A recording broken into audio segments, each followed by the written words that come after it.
This is the Kansas Soybean Update. It's brought to you by the Kansas Soybean Commission. The Soybean Checkoff, progress powered by Kansas farmers. Bob Hazelwood is joining us. He, of course, serves as chair of the United Soybean Board, and he's a farmer from Barrington, Kansas. And Bob, for the United Soybean Board, one of the things they always look at are partnerships that they do with other organizations, and you really can start out with U.S. Farmers and Ranchers Alliance.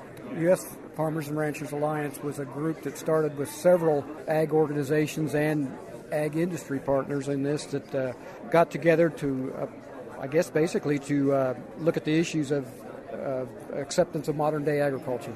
And why did USB feel like it was important to be able to do that? Because they have really made a tremendous amount of inroads in the short time that they've been in existence. We just figured that as we work together, all groups together and head in one direction will do more good than going our own separate directions. And U.S. Farmers and Ranchers Alliance was that conduit to make that work. Right now, one of our USB directors, Nancy Cavazanjon, is chairman now of U.S. Farmers and Ranchers Alliance, and I think they are doing a lot to get the word of modern agriculture out to the general public. And groups like USFRA, also including the Center for Food Integrity, they all really work together on many issues.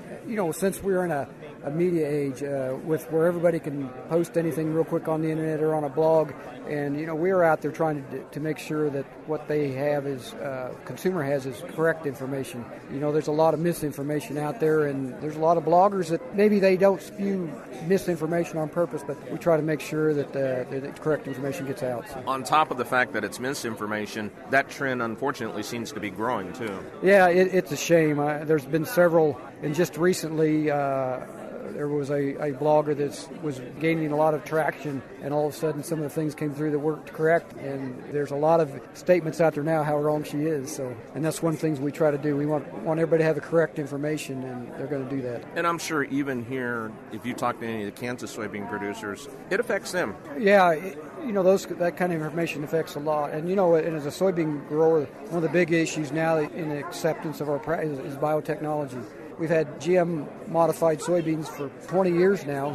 It's been fed to livestock for that length of time, and people have eaten the livestock, or have eaten the meat from this livestock, and we can't see there's any ill health effects, but all of a sudden, are they safe? And we've got questions like that all the time that we've got to answer to. Bob, I appreciate it. Thanks. Thanks, Greg. Bob Hazelwood from Barrington, Kansas. He serves as chair of the United Soybean Board on this edition of the Kansas Soybean Update. It's brought to you by the Kansas Soybean Commission. The Soybean Checkoff, progress powered by Kansas farmers. Learn more at kansassoybeans.org. For Kansas Soybeans, I'm Greg Akagi.